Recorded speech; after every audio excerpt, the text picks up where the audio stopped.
Welcome all people of the world. Here we have round 7 of the Lebanese Chess Championship, and as you can see here, we already have a big result. Amr beating Joe and taking the sole lead. Both of these players were on 5 points. Kassis was also on 5 points, but Kassis was not able to win his game. Spoilers. So yeah, Amr taking the sole lead with 6 points out of 7. Very impressive results. Beating Joe, not an easy task at all. Joe is very strong, very well prepared, and yeah, let's see how this game went. So we start off with d4, knight f6, knight f3, e6, all very normal, and now b5. Joe playing some very enterprising chess in line with his aggressive style. He's been telling me that actually he told me once, so he told me that he's been employing these queenside fianchettos as black because he sees a lot of very nice dynamic possibilities. For example, employing the English defense, and this is not really the English defense because it's b6, b5 and not b6 even, but it's in spirit something that's connected with the queenside fianchetto, so something well suited to Joe's tastes. So let's see how he continues here. And yeah, this is also justified against against Catalan openings where white doesn't go for an early c4. So Amr is playing this kind of chess explained, keep it simple 1d4, if you guys have seen that. Slow type of maneuvering game. Slow type of Catalan, avoiding all of the theory that occurs with c4 and all of these pawn, all of that pawn tension. So here he's playing b5 and going with that. So I mean, Joe is meeting b5 because he's not playing c4, but yeah, this is what Amr is employing. So let's see, he goes bishop g2, bishop b7, very natural. Castle c5, also very natural. There were various possibilities in the opening for Joe, but we're not going to delve too deeply. What he's playing is fine, of course. This is a very unique structure, knight b d2, very interesting. And here Joe basically the reason he lost is he never played bishop e7. I think he didn't even play it later on, right? Yeah, I don't think he did. So that's basically the reason he lost. Here he starts off with c takes d4, which is relieving the tension for no good reason. Just play bishop e7, queen b6, castles, get your rook to c8, normal position. Instead he went for c takes d4, c takes d4, very natural, recapture by Amr. And now queen c8, again not playing the natural bishop e7. So yeah, Joe is trying to play too much in too enterprising fashion and too much in this kind of hyper modern style. So yeah, I went for queen c8, defending the bishop. This is a natural move in this line, but it's mistimed. Just play bishop e7. You need to play bishop e7 and develop. Okay, Amr goes for knight b3, smart, eyeing the c5 square and a very natural place for the knight. Most people maybe would keep the knight on d2 and insist on playing e4, which is somewhat forthcoming in the game, but yeah, playing knight b3 is smarter. So knight b3, and now again bishop e7, but that's not played. He goes for bishop e4.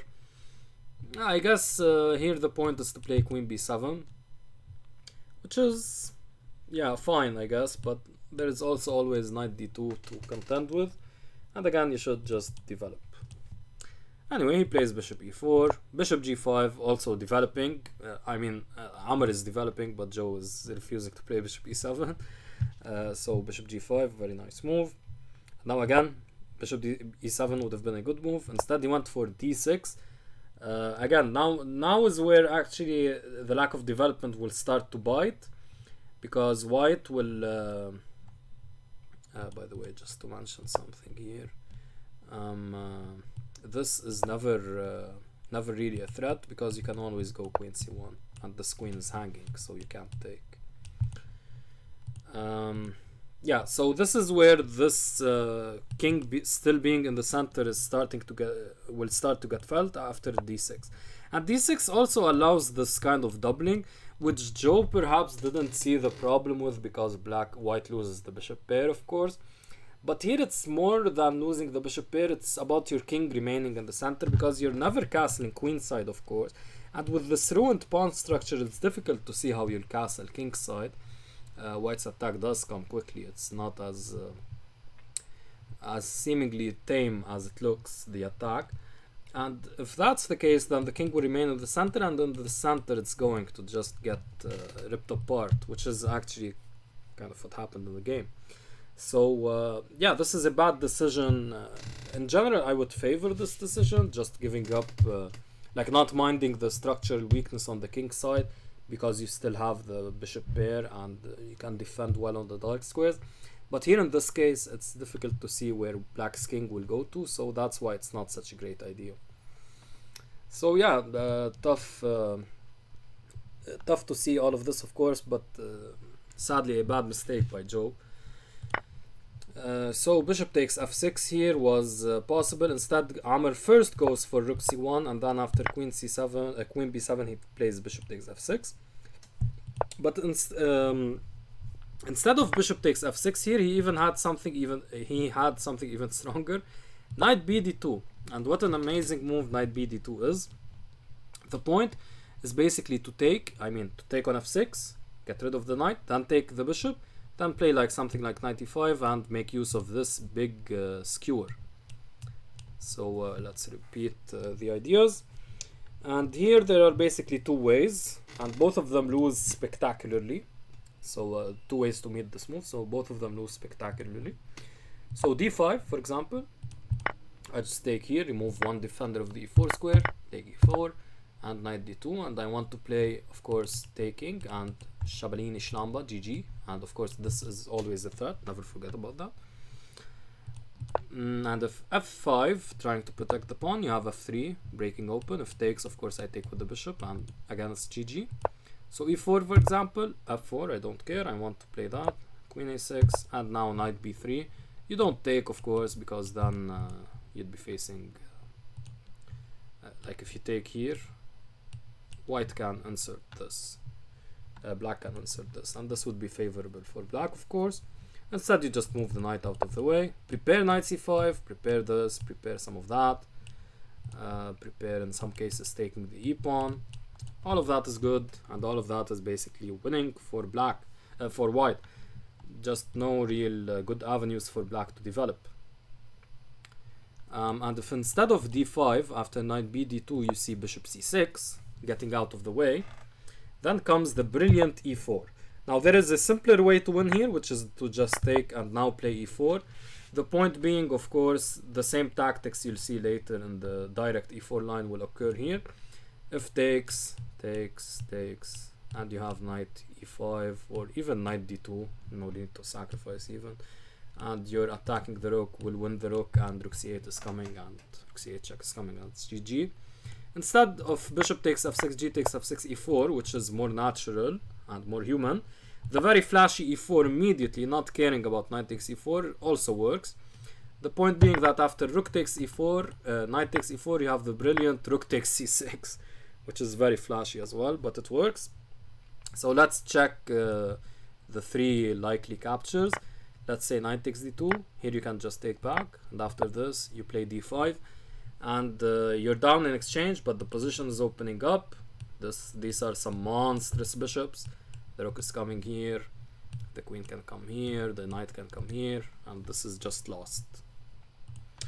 And if knight takes c6, so let's return here, e4, knight takes e4, rook takes c6. If knight takes c6, knight takes e4, and again with the same threats, white is winning.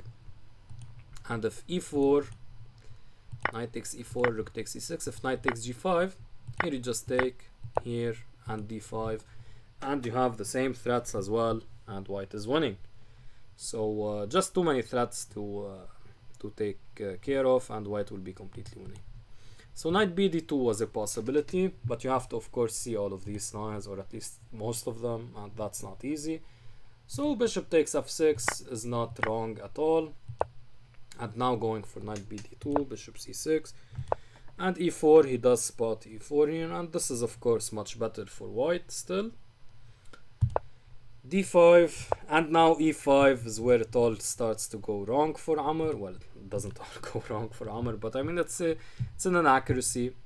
It's a mistake, actually, not an inaccuracy. e5 is a mistake. Closing down the position when you should be very happy to keep the position open with something like rook e1, not caring about sacrificing the pawn, because after d takes e4, you in fact can take with the knight.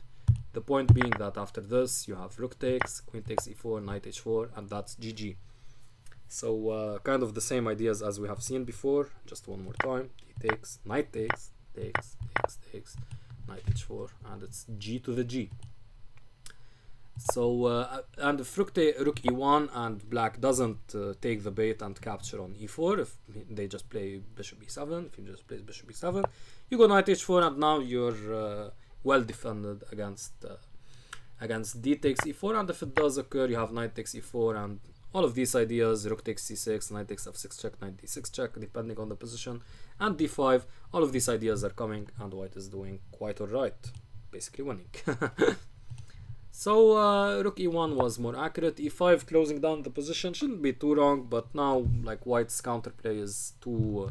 I mean, in principle it's very wrong because the king is unsafe while yours is safe. So you want the direct attack, so closing down the position doesn't make sense. But here the point is, of course, that the structure also is bad for black. So like this is such a very nice square for the knight, and if the bishop here, it has nothing to do. So e5 in principle isn't too bad. Yeah, but it's wrong in principle because of king safety reasons. White attacking black. But okay, so here bishop e7, again the move that should have been played. I think he missed bishop e7 like 4 times previously, and now this is the 5th. Takes, knight e5. Of course white is better, but here black can castle, for example, and yeah, you're very bad off positionally, but positionally speaking, but you can try to survive. After f5 though, it starts again to start going awry, and Amr finds the best move, knight g5, not caring about h6 of course because of queen here, and now the attack is going to come.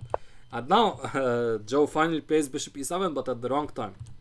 Here he should have played h5, preventing the queen from coming to h5. But after bishop e7, he's just allowing the queen to come here. Now he does trade off the dark squared bishops, but now without the dark squared bishop, oh, these squares, these weaknesses on these squares will be really felt. So yeah, not optimal either this decision, but already black was on the back foot. Queen e7, queen g7, a bit of a waste of time actually, because now you allow queen f8 and you have to go back to g5. Actually after queen h6, now if queen f8 for example, you can return to e3. What happened in the game though was that queen g7, queen f8 now can only be met by queen f6 or queen g5 and then queen e3, so you're kind of wasting time. Of course you can't play this because of this, but yeah. And here he goes for rook g8, which is the game losing blunder, and now Joe finds the brilliant. Actually, before I show you the finish of the game, let's see what happens after the logical knight d7. Here you just go back to h4. Let's say white tries to win a pawn. Better would be knight b8, but of course black is completely winning here. You just double and win.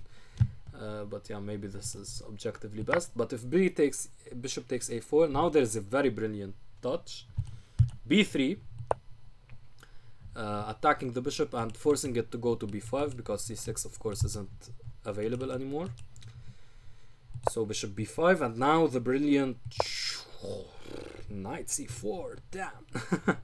Such a beautiful move, such a beautiful move.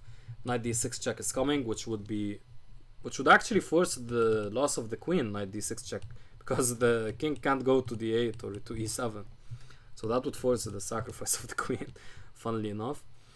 And yeah, so your best option is to take, of course, accept the sacrifice. But here comes, instead of taking, which is probably also winning, but just take back, and you can take here any moment. And if the rook moves out of the way, for example, to not so that black doesn't lose the rook, you can just take the bishop, and this should be an overwhelming position with this bishop. Cuts right through the board. This king is so unsafe. You get to see some doubling here, and white should be completely winning. So knight d7 was a nice try, maybe, to at least defend, but there's this very cute line we saw, and yeah, it's completely winning. Instead, Joe went for rook g8, but this is immediately losing due to the brilliant bishop takes d5. The point, of course, is you can't take because of hello, and you can't take here. I think that's not what happened. Yeah, well, you can't take here because of this, of course. Among other things, I guess, with maybe e6, but yeah, this is the simplest. So let's put it on the board. Yeah, this is the simplest. He tries rook g6, but now comes rook takes c6. Otherwise, black would have been, white would have been losing, right? Because of here. Now you still can't take because of this, but you can't take like this. And e6, for example, there's rook takes. So yeah, this would have been losing. So Amr, of course, after rook g8, he had to see that bishop takes d5, rook g6. He has the brilliant rook takes c6. The point being that if you take, I check, pick up this, your rook is attacked, and your rook is attacked, so you're losing. Let's just put it on the board. Actually, let's not put on a square where it loses. Okay, we can put it here. Okay, here, of course, you have this. And yeah, you're just up a rook. So yeah, king d7, and let's just cover, of course, king d7 or whatever. You just take, and you're attacking two rooks. And this is, of course, also winning. You're again up a rook, or this, whatever is the extra rook in this case.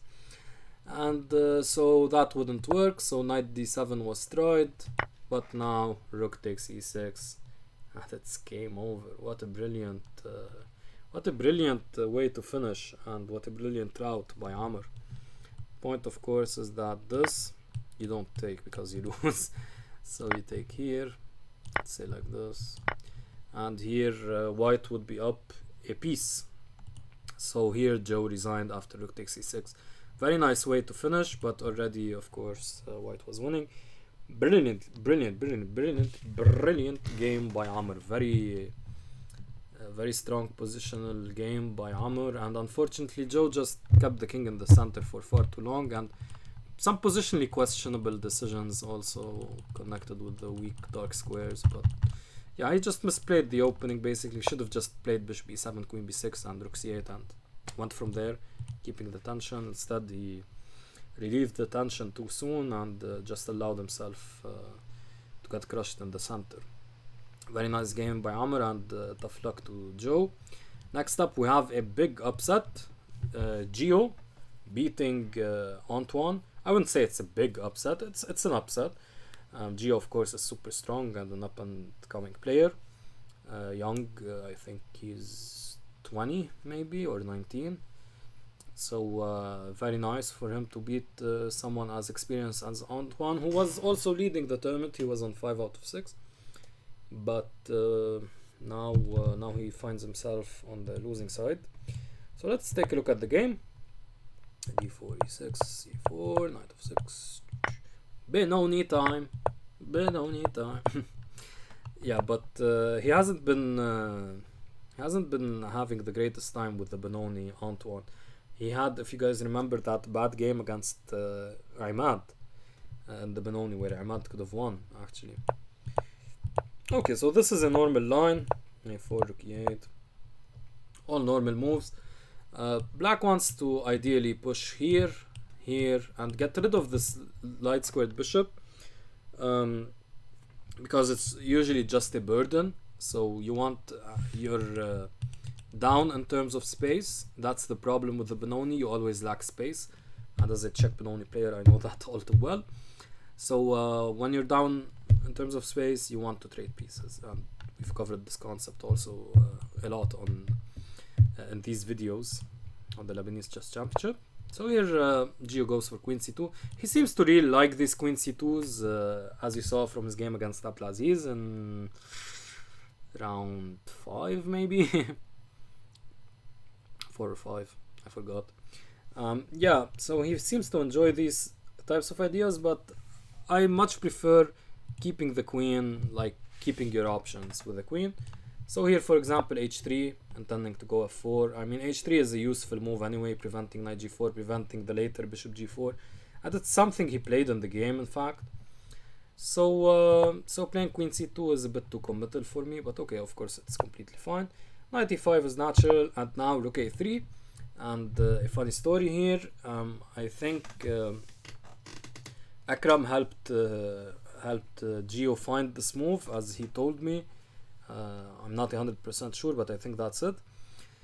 Again, Akram, if you're watching this video, please correct me if I'm wrong. And at this moment, just as rook a3 was played,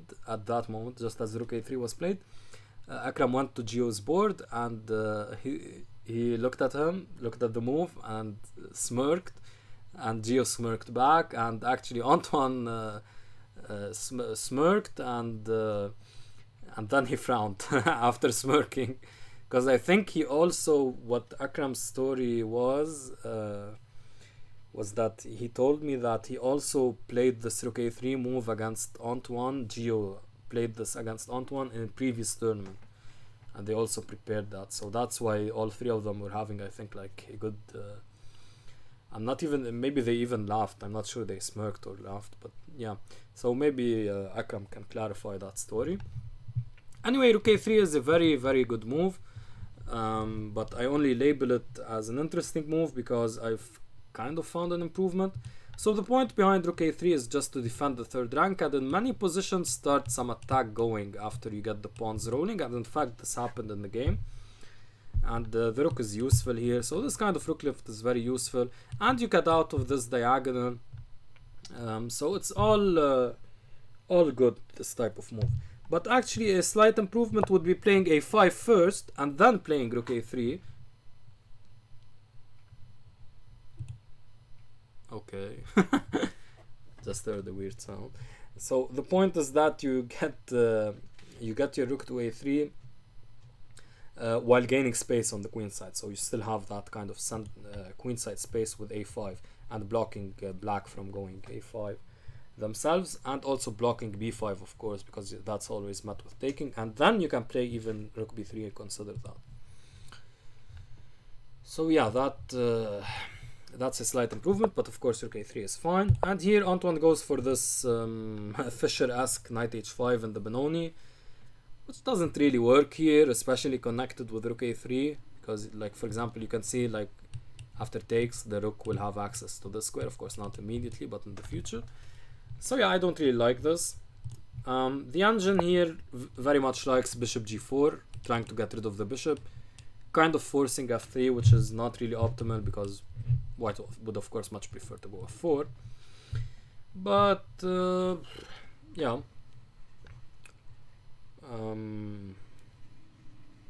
yeah, what do I want to say? Yeah, so this is a possibility, of course.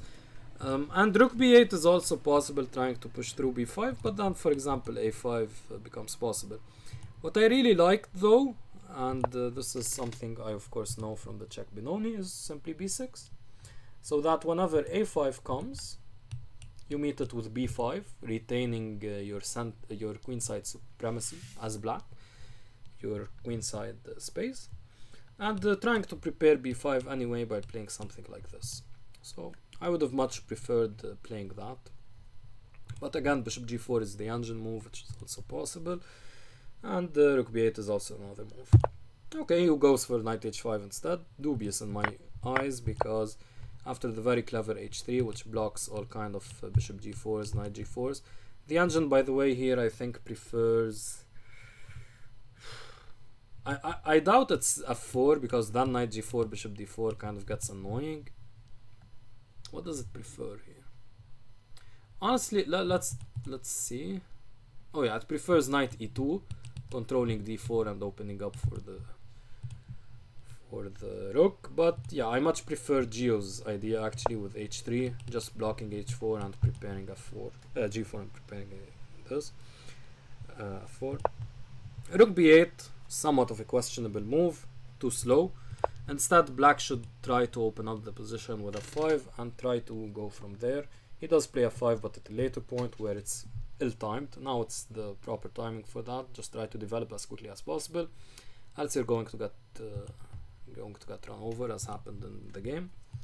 Rook b8, oops, rook b8, f4, knight g6, a5. So interesting, because now you're blocking b5, very natural move in the Bedoni. f5, and now e takes f5 is the basically equalizing move, and it's a very wrong move. Now black is even slightly better. Here white should have continued with knight c4, not caring about something like f takes e4, because here you have e5, f5, gaining space on the king side and threatening again these f6 ideas, similar to the game we saw between Nadim and Mahdi. Here, for example, if knight e5 trying to defend, you just take here, and f6 is coming, rook g3 is coming, and white should be winning. And if knight c4, bishop d4 check, you just go bishop e3. And if now f takes e4, you can simply again play f5, and here you take first and take here, and again we have some of the same threats. Also here we're attacking d6. And if after bishop d4 check, bishop e3, you take on c3, you can take here, which is maybe fine, sacrificing the pawn, but much better is just taking here. So you threaten to take the bishop, and if the bishop, for example, moves somewhere, you can of course take the knight, and you're still threatening h7. So if takes back, you can then take g6, and you're doing very, very well as white. So knight c4 was the most natural move, and of course the reason Gio played this maneuver in the opening in the first place, he knows that, but he mistimed it. He didn't play knight c4 now, thinking perhaps that f takes e4 would offer black good chances because of the liquidation in the center, but maybe he missed f5. Here, for example, taking, of course, will just be met by this, not desirable at all, but after f5, it's another story completely. It's another story entirely. White is just doing much better. Instead, he took, and then now after knight h4, the pawn is going to be lost, so no, you're not winning that pawn. Here he could have tried knight ce4, just maintaining a very strong knight in the center and attacking d6. Now of course the knight or bishop will capture, basically the bishop will capture here, so you won't have f6 ideas, but maybe in the future with this pawn you can have f6 ideas.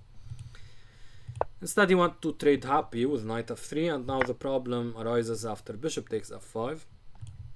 Of course you don't take here, and then you're you're not helping yourself at all. So here actually bishop takes f5, and now queen f2 takes, and now with queen h4, which is what occurred, instead you have queen h4 is a bit dubious, because it just again commits your queen to a certain path that perhaps there are some other things that are better. For example, bishop d4 checking h2, and here for example you have the ability to play h4, and then you can play queen e7, queen g7, and put pressure here. A bit better. Queen h4 is a bit too committal, so I labeled it as a dubious move, though I don't think the engine dislikes it too much. So king h2, rook e7, bishop e3, all very natural, trying to develop. Queen f6,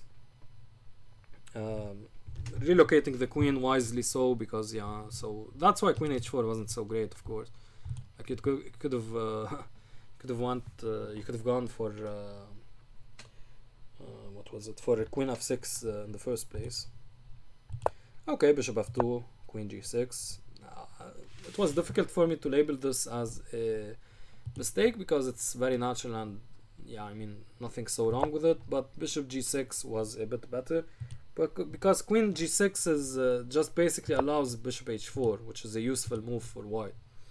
Bishop g6 of course doesn't allow queen h4, so that's why I labeled it as a mistake. But yeah, I mean technically speaking it's not that bad. Queen g6, bishop h4, rook f7, just helping white improve their pieces. Queen g6 with bishop h4, rook e1, and now rook fb8, very natural, trying to attack this pawn.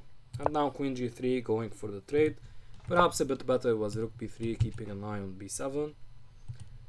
Okay, queen g3, and now bishop f6 is the big blunder. Black was still better after taking and bishop f6 threatening h4, instead allowing white to trade on their own terms after the immediate bishop f6 isn't so helpful, because now takes, of course you can insert taking, but it doesn't really matter. Rook takes f6, and now rook e7, and white starts getting the initiative. Now in fact maybe even rook b3 was a bit better because of a forced line, which we'll see. Takes, and now after bishop d3, which is something that could have happened in the game, and we'll take a look in a second.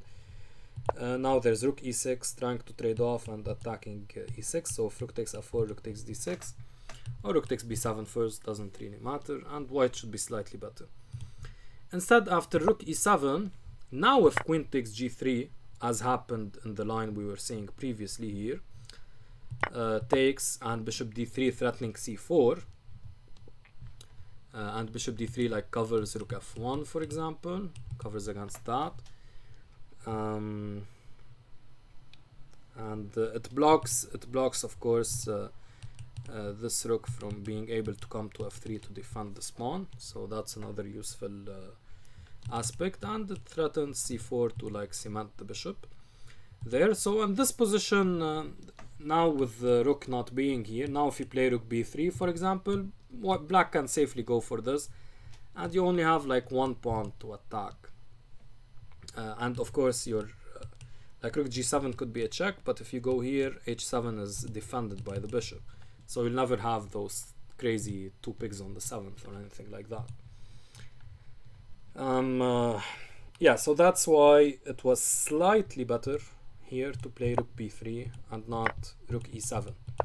So again, this is actually very difficult to see, but yeah, committing the rook there, there is a slight difference. Alright, so but the thing is, Antoine didn't trade queens and instead went for bishop c8, which just loses.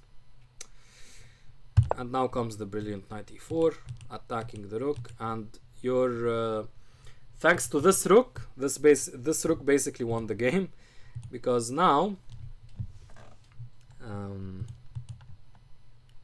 just one second. Okay, now if queen takes g3, if queen takes g3, there's rook takes g3.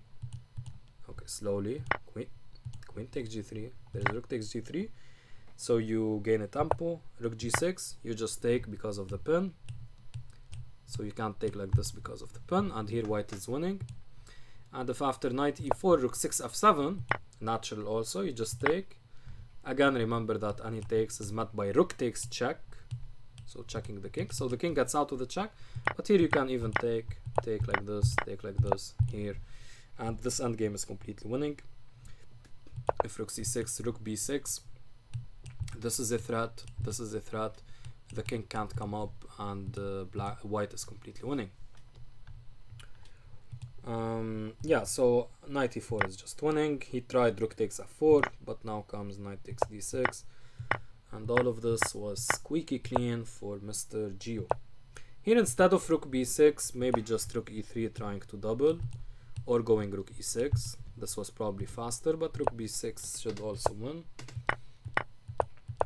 And we see some nice technique now by Gio, getting the two passed pawns, and now b6, the point being that after rook takes a6, b7, and if rook b8 you just take the rook, and you're going to win a rook, and if takes you queen, of course. So very impressive game by Gio. Some improvements along the ways for both sides, but overall Gio played much better than Antoine and deserved the win. Okay, next up, Adib versus Mahdi, and this was a tragic game. Yeah, just unlucky. I don't know what to say. I mean, you guys will see this game, and yeah, just tragic to be honest. I don't have much to say beyond that. Very unfortunate for Adib, who's an up and coming youngster. He's like 15 or 16, so winning this game would have meant a lot for him, of course. But yeah, not meant to be.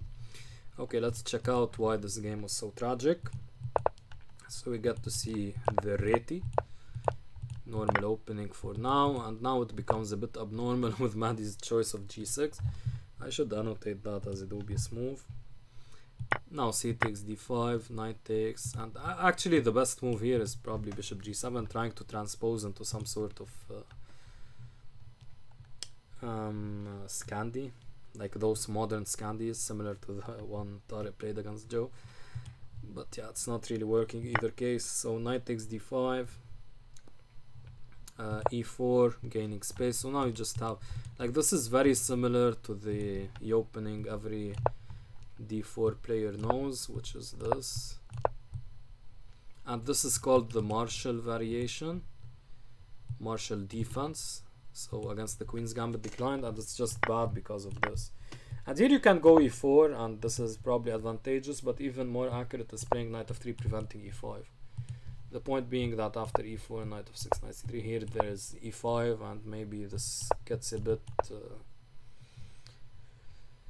dicey for white. Of course white is much better, but knight f3 is just cleaner, and now you come with e4. Yeah, anyway, that's a bit of an aside, but yeah, this is very similar. This is some sort of Marshall defense as well, but here you don't like even have e5, and here you can just play knight c3, and white is so much better. Bishop c4 is a nice move, development with tempo, or at least with purpose. E6, and now castles. I would try to be more punishing, as white castles is even the engine move, so it's not dubious, of course. I just labeled it as interesting. But for me, the slightly less liked by the engine, but the much more human e5 is much better, because you immediately start attacking black. The point is, after knight d5, you play bishop g5, forcing the queen to either make a bad decision or forcing f6. f6 basically loses though by force because of takes. If bishop takes f6, you have bishop h6 blocking, let's just put it on the board, blocking castling. And if knight takes f6, here comes the very brilliant d5. The point being that after takes, you don't play queen e2 check or whatever and just trade queens. You just take, actually, preventing queen e2, and of course this capture isn't possible. So after something like knight bd7 defending, you just castle and it's GG. And if not knight bd7, like if you castle here, of course knight takes f6 comes with a check, because the king is on g8, remember, so that would also be losing. So f6 loses, and after bishop g5, if queen d7, here you can castle and then play something like this, connected with this, and enjoy a big advantage. Not really advisable to start with this, though maybe that's possible. You can just finally castle and not care. So that would have been a bit better in my eyes, but okay, castles is fine, h6. And here, very normal moves. Queen e2, I really like, understanding that the rook should come to d1 and pushing here, which is something that, if you remember from the previous, no, the 2 rounds prior, round 5, Joe against Mahdi, Joe didn't play this queen e2 rook d1 idea, which I very much like against these questionable openings. It's a very nice maneuver to make use of black's questionable decisions. I just want to add something.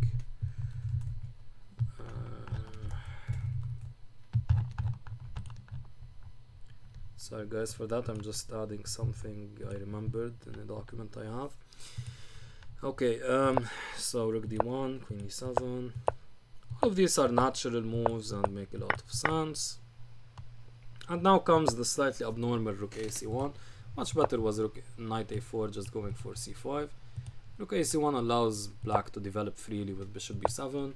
And here I don't like Adib's decision. Okay, you get to c5, but you kind of trade off some good pieces along the way.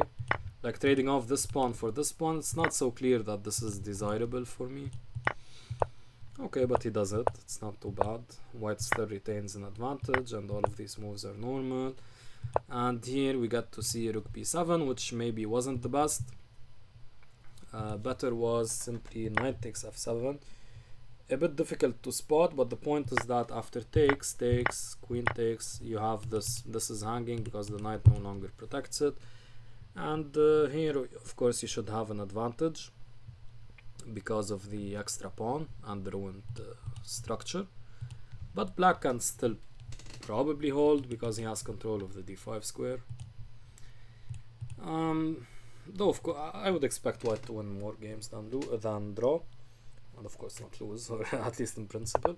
But okay, he went for rook b7, and now rook a b8, slightly questionable, liquidating too much.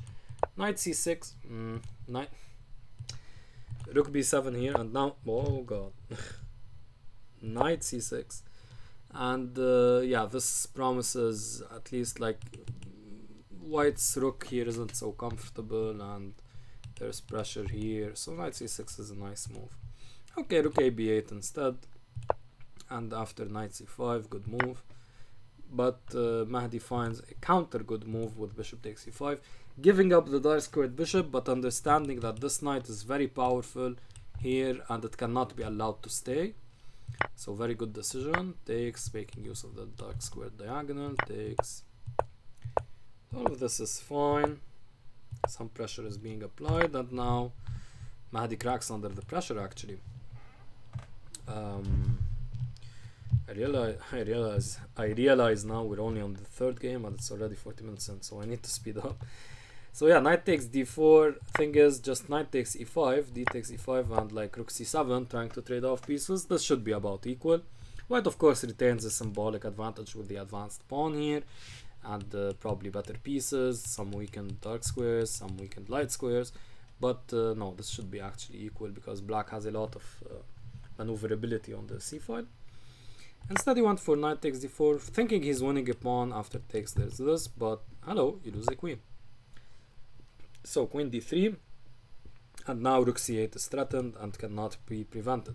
Of course not rook here immediately because of check, and bye bye. Yeah, so that would lose. Of course you don't go to one of these squares because it could come to with a check, and remember that because that's how spoilers, that's how Adib lost.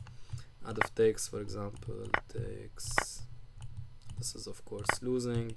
Extra rook, extra exchange. So rook c8 is a blunder. Just adding the annotations. So okay, queen d3, and now there's this threat, and rook c8 is coming. So he tried knight b5, but now rook c8, and he sacrificed the queen. And here I wasn't sure what to label this. That's why I labeled knight takes d4. You can see white is better, but not winning, because I'm not sure this, after sacrificing the queen, I'm not sure this is winning for white, because these knights are very strong, and I'm not seeing like a big dark squared initiative. So in principle I think this should be a fortress, though I'm happy if anyone has analyzed or will analyze this deeply, I'm happy to see your suggestions, but I'm pretty sure this should be a fortress position. But of course white has big chances to win in a practical game, and this is what should have happened. So h4, h5, queen d2, and now f6 is a very questionable move. Just king f8, and now you can, like after king e7, prepare f6 instead of 6, and you just take, because you can't take back because of the pin. So very strange decision. Rook f8, bishop e5, but it's telling that even after losing a pawn, like it's still not clear how white can win this. So rook f5, f4, a bit weakening, but it's fine. Of course I would prefer to play bishop g3 and hold off on the weaknesses, at least in the short term, but yeah, okay. Rook f8, and now queen c2 was the move. Oh god, the double clicking. Okay, queen c2 was the move in the game. Instead queen a5 basically won a pawn because it has a very deep tactical point. So rook a8, basically the only logical move, defending a6, and now comes f5. And the point is your queen comes back, swings right over, so black has to take either way, and both ways just allow the queen to sneak back, right back over, and start preparing some threats. And this is winning, absolutely winning. Very difficult to spot, very difficult, unless you know the pattern, of course. And even then, I mean, of course Adib knows the pattern, but yeah. Okay, so queen c2. So maybe he saw queen a5, saw rook a8, and then thought, okay, what am I doing? Nothing's happening here. And like the queen has no other penetration squares, so yeah, it looks natural not to consider f5 here, but okay, that was possible. Queen c2 instead. And here Adib starts making some minor inaccuracies. Queen a1, for example, would have retained pressure here. Queen e4 relieves black of this pressure and just allows the rook to roam free. Black remains better. White remains better, but there's nothing much. Of course, check, thankfully for black, is protected. So that's why this is really a fortress position, I believe.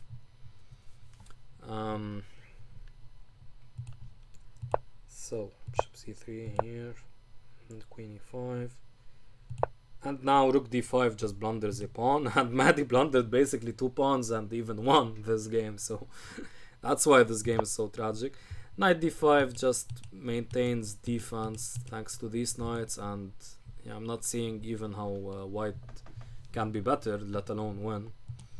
But after rook d5, uh-oh, check, and you pick up a pawn. Rook d6. And okay, all natural. And now here comes the saddest move you'll ever see.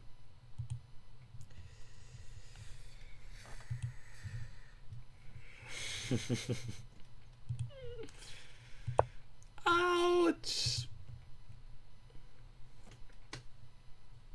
Hide your eyes, children.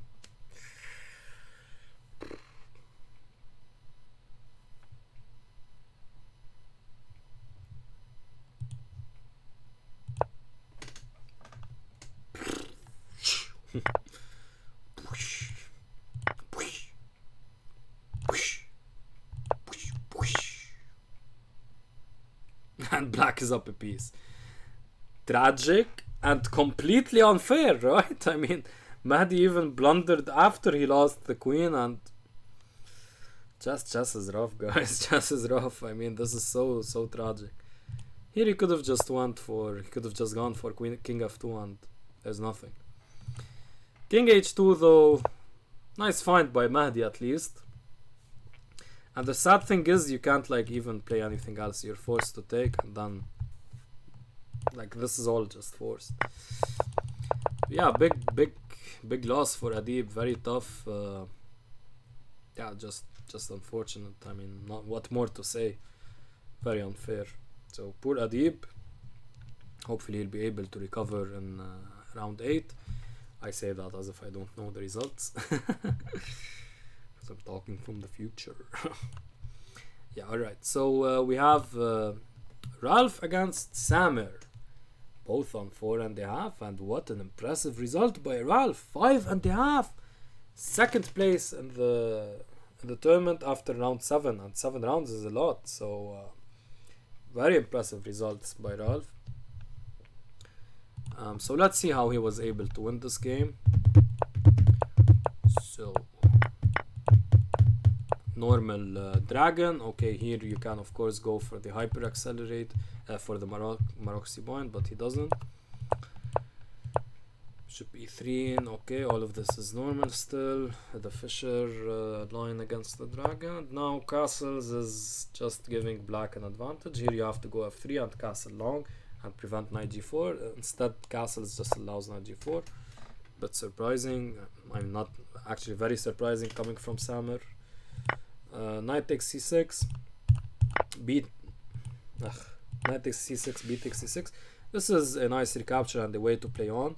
You could go for the more simplifying takes, and here white inserts the intermezzo, but after f takes e3, white is of course up a pawn, and maybe this pawn is slightly weak and there's this square, but the bishop pair should tell a dark tale, and okay, you can basically win this pawn back right now even. So yeah, this basically, I mean, offers black a good game, at least a draw, probably more. But b takes c6 actually keeps the tension in the game, so, and very much in Ralph's style, so that's nice. And here he goes for bishop d2, avoiding knight takes e3, of course, not something you ever want to see. But it turns out this is slightly dubious, and for a reason that no human will ever know, so I'll just show you the reason I discovered. So bishop g5 would have been more accurate. The point being that h6, which is natural, is actually a weakening move. And if black doesn't play h6, then the bishop will have a nice square here on g5. So h6 forces bishop d2. And why is this position versus this position so much better for white? Well, with this position, you'll see now that after knight e5, something you'll see in either case after h3, f4, knight e7, here comes f5. And if, for example, knight e5 back, trying to cover the weak light squares, here you can take. And if knight takes, you have queen h5, and white should be better. The point being that after bishop d2 and knight e5, the same line we saw previously, f4, knight d7, f5, knight e5 again, defending the light squares, takes, just h takes. So takes, there's just h takes. Queen h5 is not possible, and yeah, that's basically it. So that's the really deep reason why bishop d2 is worse than bishop g5, because bishop g5 provokes h6, which turns out isn't such a great move. Yeah, well, good luck seeing that in the game. Bishop d2, natural, and now queen c7, also natural. Knight e5. Ah, yeah, knight e5 is what we were looking at. It's more, also more to the point. But queen c7 is fine. h3, knight f6. I wonder why not knight e5, but okay, it's fine also if you want to avoid f4. Bishop e3, somewhat questionable. I get you're trying to improve the bishop and unhalf develop it. Of course, bishop d2 is usually called the half developing move. But in this specific position, I think it's just better to play rook e1 and try to at least insinuate these types of ideas, or maybe like bishop f4s. Just try to develop from there. Like the rook is needed on e1, while the bishop, it's not clear if it's needed on e3 or f4 or g5. So bishop e3 is a bit too committal for me. Rook e1, the rook doesn't have a better square. It's not going to come here or whatever. d1 belongs to this rook, and this rook belongs on e1. So rook e1 made much more sense. Anyway, bishop e3, and now rook d8. Again, a bit, I labeled this as dubious, of course. A bit not here nor there. Just a5 here and go with this plan and this plan. As happened in the game, he did play a5. But yeah, he went for rook d8 instead, which is a bit inaccurate in my eyes. I mean, okay, I get you're here, but and possibly preparing d5, but the rook doesn't belong away from the f7 square. So f4 happened, which is faulty in principle because it's reliant on a wrong idea. Here Ralph went for a5, which is natural and reasonable and all of that, but much more incisive was d5. The point is, maybe what Samer was banking on was that after e5, knight d7 and queen f3, for example, and here, I mean, maybe Samer saw that this position is fine. But the thing is, after e5, c5 will quickly come, then d4 will come, then you have bishop b7, then a5. All of these are bad, and this I've learned the hard way like I used to think that e5 in this position is just great for white, but I learned the hard way that these hanging pawns are very mobile and very quick to start off an attack and improve black's pieces. So that's why d5 would have been a good move. But instead he played a5, queen f3 is natural, bishop a6 is natural, Rook f e1 is, as you guys remember before, should have played rook e1. e6 though is natural, also blocking the diagonal. And now f5. Anti-positional because you permanently cede the control of the e5 square. But it's logical to try to just make use of the light squared bishop. But yeah, it's not so good. Instead, queen f2, preparing rook d1, and of course this threatens a skewer, so it forces a concession by black. So this would have been better. And now you see why rook d8 is also additionally bad. So because of this just gains tempo. So they went for f5, and this is just wrong. So Ralph responds with g takes f5, which is another blunder and a very strange one at that. Why would you purposefully ruin your kingside pawn structure? E takes f5 was much simpler. Takes, and now d5, and you're blocking the bishop. You're threatening a fork, and this is all good. Instead, g takes f5, e takes f5, and now e5. Again, opening up for this bishop seems very strange. Why not d5 and block the bishop away? Okay, e5, bishop g5. Though e5 like isn't too bad, but yeah, it's questionable. So yeah, bishop g5, king h8, and yeah, king h8 is also a bit of a wrong one. Again, d5 should have been tried. King h8 is bad because of a forced sequence which you will now see. Starts off with not queen g3, which was played in the game, but takes, giving up the bishop pair, but there's a specific point here, here. Of course, like here, just is met by f6. Same with this. So here, takes, and now you take here. And in combination with these kinds of ideas, and for example this, white is doing much better. So let's consider the natural queen takes f5, seemingly winning a pawn. Not winning a pawn, recovering the pawn. We're equal in terms of pawns here, 5 pawns against 5. But after rook ad1, yeah, it's going to be tough. White is much better here, and if after if queen takes f5 is not played, if rook dc8 instead is played, now we have queen b6 attacking a5, and rook d1 is coming, and yeah, this should favor white as well. So a missed opportunity after king h8, queen g3 instead, and now rook g8, very good move, lining up here. You don't, of course this doesn't work anymore because hello. So queen h4, knight e8, f6, bishop f8, all very normal moves, natural. And now comes the game losing blunder, rook e4, and yeah, white loses.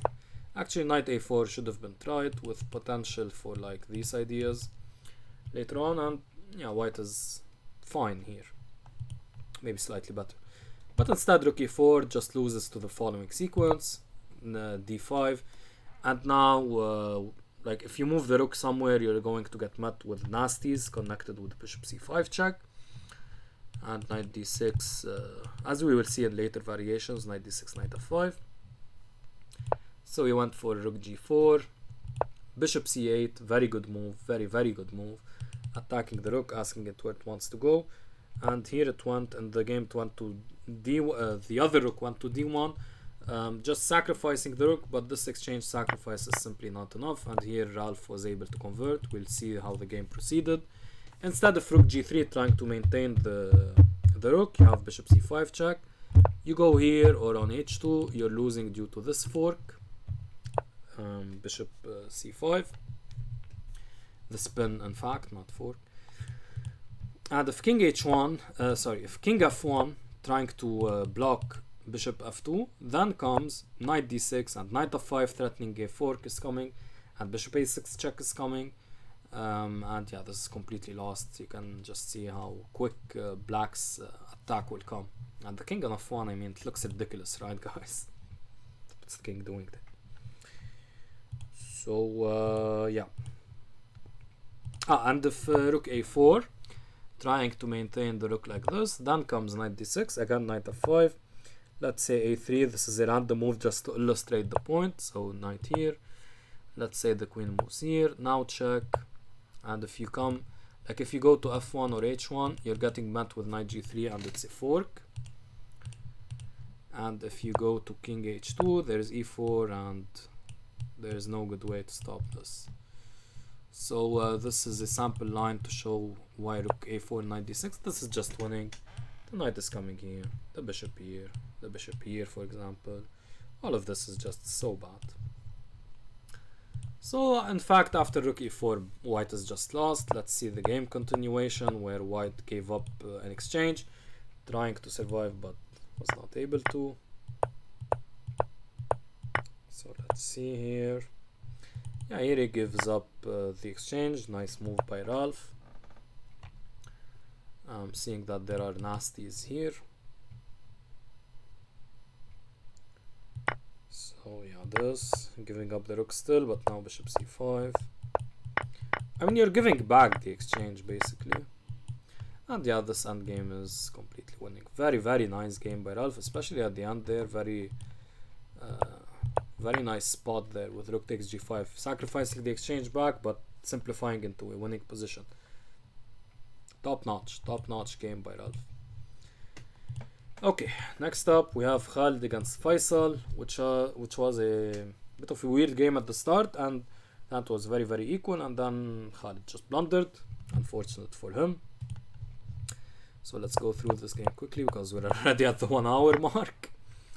So we have a normal Sicilian 4 knights with d6, so this is called the classical variation. h3 is a very strange move. There's h3 against the Najdorf, but I don't believe I've even seen it against the classical variation. I mean, the classical variation itself is a rare guest at top level. It's very common in Lebanon though. Faisal, Antoine, Amr is the biggest practitioner of this variation. The Richter Rouser is very popular, of course, as a response by white in Lebanon. Yeah, but top level, it's not in fashion. Nothing wrong with it. It's just not in fashion. Maybe too heavily analyzed as well for top players. So yeah, anyway, h3 is unique. Very interesting. Usually you see h3 against the Najdorf, so with a6 instead of knight c6, but okay, it's possible against the classical variation as well. e6 here is a bit of a dubious decision. I guess it's fine opening wise, but blocking in the bishop like this I do not like. Instead, making use of this waste of time basically with h3. Well, it's not really a waste of time because it's preparing g4, right? So e6 basically plays into white's hands and allows g4, which we will see later on. Here you should go e5, and the point is the standard Svechnikov move doesn't work because after a6, knight a3, b5, knight d5, you can just take the pawn and you win. So after e5, you can't go here, which both just, I mean, help black. Later on, black will be able to push d5 and equalize, or and even more. And if knight takes c6, then b takes c6, and d5 will come, and yeah, black is slightly better. So no, actually after e5 is black slightly better. It's just about equal. Yeah. Okay. So after you play this, I believe you can kind of equalize as white, which is not really optimal. Hey, yeah, I'm starting to reconsider. Maybe h3 isn't as interesting as I thought. If e5 forces knight g2 and knight g2 kind of puts white on the back foot. Yeah. Maybe not something for a like for top GMs to try, but okay. Anyway, e6, bishop e3, a6, all very natural, and now bishop e2. Not in line with the idea, which is h4, and here you play f4, g5, and this is the kind of like h3 again is played against the Najdorf. It's called the Amsterdam variation or Amsterdam attack. We can actually ask. So a6 h3, what is it called?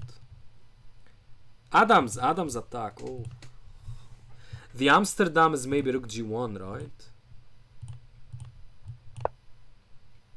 No, it's called the freak. Okay, what's the Amsterdam variation of the Najdorf? Someone in the comments. Should I look it up in another tab? Amsterdam variation chess. There is one in the okay. Right. So it's this. This is the Amsterdam. Alright. Learning some opening names. Okay. Yeah, so against the in the Adams, you play g4, bishop g2 actually. This is the main idea behind this early h3 and the Najdorf. Yeah, and in principle, okay, by the way, black is developing, so playing h3 is just like a waste of time in the classical variation of the Sicilian. But against the Najdorf, since black is wasting even more time, you can afford to waste more time as well. So that's a kind of, I guess, the philosophical distinction why h3 isn't so great against the Sicilian, against the classical Sicilian. But anyway, I kind of liked it. It's creative, but I guess maybe not so great. Okay, so bishop e2, more in line was g4, but okay. And here, both sides actually play really well. Really well. Like, all of these are normal moves. I'll go through them quickly because this video is already way too long. Rook ac8. Here b4 was maybe possible to liquidate. Now comes bishop f3, and okay, black has pressure on the queen side, but white is fine. Yeah, so both sides played really well. All improving moves. Bishop e8 is nice, getting out of the way. Or natural, rook b8, rook ac1. A bit strange. a4 is just better, trying to take like this and at least force something. So yeah, that would have been better. Instead, rook ac1, knight d7, again a5 here. Not again, but a5 starts to push your own agenda. That's why a4 was better. Discouraging a5, clarifying the situation on the queen side. So either takes, and this will clarify it in white's favor, and this will also clarify it in white's favor. Instead, knight d3. Sorry, knight d7 after instead of a5. Knight e2. Okay, natural, coming to d4, but maybe just going to d4 immediately was slightly better. Point is the knight is kind of misplaced on e2, but okay. Knight e2, knight b6, and here he sacrifices in air quotes, gives up the bishop, the dark squared bishop, giving up the bishop pair, but also getting rid of his strong knight for black, which can access here. Still, the game is relatively equal, but now of course black is having the upper hand. Knight bd4, and now black's advantage is gaining because of something like b4 could force big concessions on the queen side by white. For example, a3 like these concessions. Lots of concessions are possible here, and all favor like concessions for white.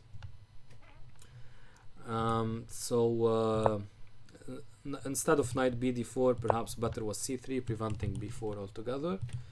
But it's very weakening, and this is actually something I recently watched the Norway chess broadcast, and apparently Jovanka Huska's father, I think Jovanka Huska's father, he said that these triangle pawns are super weak, and of course he's right. And Jan Gustafsson said that he wasn't familiar with this, and I wasn't either. I mean, it makes sense when you think about it and see it. I wasn't familiar that this kind of like reverse triangle is very weak. Of course, you know it when you see it, but yeah, so nice concept there. You know it as when you see it as a strong player, of course. As a weaker player, you wouldn't. Anyway, knight bd4. Am I indirectly saying I'm a strong player? Okay, I'll shut up. Okay, knight bd4. Back to the chess. Knight takes d4, and now all of this is just dandy. There are a lot of improvements along the way. He ends up playing c3 as well, not listening to the advice of Jovanka Huska's father. All of this is like, okay, g4 is kind of crazy, but it's needed to prevent mate. And actually white isn't so worse off even. Like objectively speaking, it's still tenable. And now we start to see like the topsy-turviness, as you can see. So rook d3 here, a bit incorrect in view of later bishop b5s. Instead, rook f1 here was necessary. After bishop f8, you have rook e3, defending c3. And after b takes c3, b takes c3, queen c4, you can play rook e3, defending c3 as well. Note that if takes here occurs, you simply have bishop d5, and this kind of thing will lead to a draw, because now black is forced to trade. And yeah, sorry guys. And so here he played rook d3, not so accurate. Bishop c7 was the best move, getting out of the way of any shenanigans and letting the rook at pressure here. Instead he played queen b6, getting out of preparing bishop c5, but this was the wrong idea. And now king g2 was tried, which is also the wrong idea. Instead here he should have played the brilliant bishop d5, threatening some nasties. Okay, so let's put the correct move. So bishop f8 is the correct move, and after c4 white should be okay because he has long-lasting pressure. But after bishop d8, if some random move is played, now you get to see the point. Cheklini Shlamba here. Let's see the more natural. Rook takes, queen takes. So queen takes, and this is mate actually, very nice mate. Let me just draw arrows properly for once. And so if king g7 trying to escape, here you just check, king h6, g5 check. And here there are many computer-esque mates, but the most natural is just doing this, queen takes g6, and this mate. And even more natural is this, and this. So that would be a fun way to end the game. So bishop d5 was much better, and after bishop d5, bishop f8 is the correct move. Leaving this tactic will just let white win. So going back here, king g2, and now this allows taking, and bishop c5, and the pressure is very dangerous. Now you don't even have bishop d5. So he played queen e1 here, trying to attack this bishop at least, so that if takes, for example, takes here, like if takes, you can take here. That's the point behind queen e1, but it's inaccurate because simply rook e5 is just much better, threatening bishop d5. And yeah, what else? Yeah, if queen c7, rook d3, and you're attacking this piece, and yeah, this should be better than what was played in the game. Instead, queen e1, and here black had the opportunity to just win the bishop, the rooks like this. And if you want to avoid the rooks skewer by playing rook b2, here comes the brilliant takes. And actually it's two rooks against the queen, and black has the bishop pair, so black should be much better, probably winning in a practical game, but maybe it's a fortress for white somehow. So bishop b5 would have been brilliant, because you had to see that if white does nothing, they're losing the exchange, and if they play rook b2, they get met with bishop takes d3 winning. So bishop b5 was stronger, and would have come as a shocker, of course, for Khaled. But instead he played bishop d7, and now okay comes the long phase of the game. Bishop d7 just basically equalizes, and now white doesn't commit any grave errors, and actually black just trades, helping white kind of, but there wasn't much else. And now this is all just squeaky clean, all a draw, 2 pawns against 2. Of course black is pressing with the bishop pair and slight advantage in terms of piece positioning, but white is doing well to defend. up until he plays queen e3 and loses the game. King g2 would have still allowed white to remain in the game, tending to meet bishop h4 with queen f1, for example, or whatever. Actually, no, not queen f1 with blunder, queen takes c3. But you can play whatever there. Queen h3 maybe after queen h3 after bishop h4, and if like queen e1, just queen f3 seems possible. Actually, just thinking about one line here, maybe no, this isn't possible because of the knight. Like maybe this wouldn't be so hot. Actually, this still is fine, but yeah. But of course, you can just simply take with the knight even.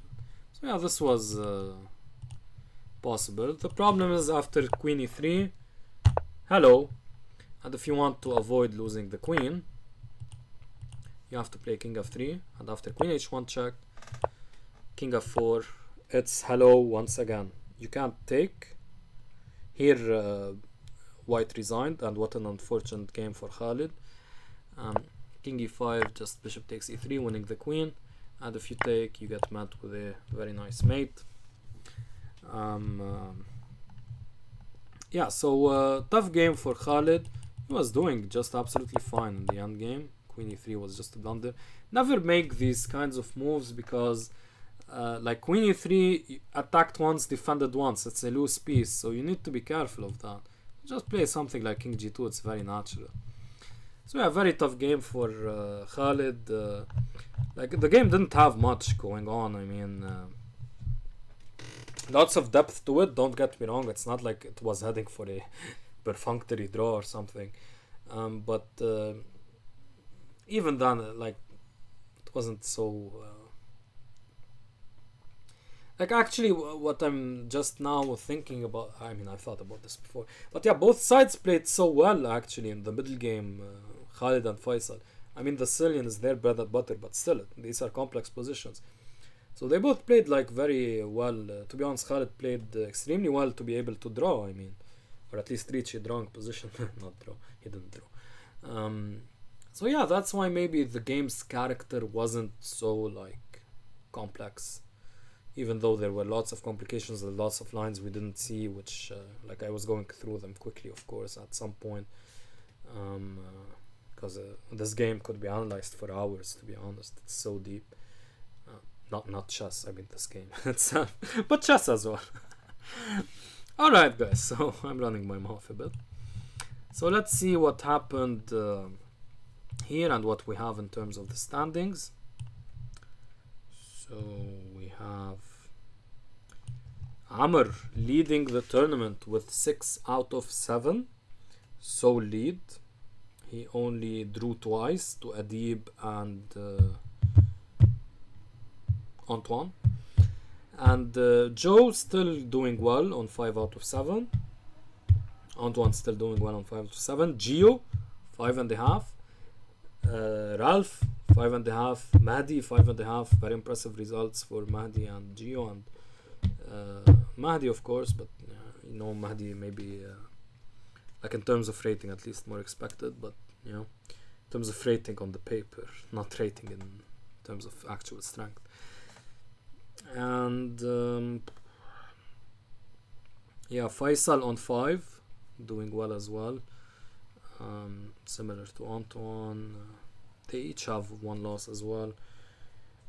Samer is still on 4.5, and Adib still on 4.5, and yeah, that's basically it. Tari on 5, also very good. Akram on 5 as well, very good as well. Beating Abdelaziz. We didn't cover that game due to time constraints, of course. You can check it out. You can check it out in the study, which I messed up there, which I shall link. I'm not pressing. Yeah, you have to press Alt in OBS, guys. That's the trick. Yeah. All right, guys. So so we'll get to see how the tournament leader will go into the 8th round. With many players chasing the pack, as we see here. the three main players are Ralph, Mahdi, and Gio, who are chasing Amr, who's on 6 out of 7, and those three names I just mentioned are on 5.5 out of 7. And there are also many strong players on 5 out of 7. So with that, let's see what will happen in round 8. And yeah, take care, guys.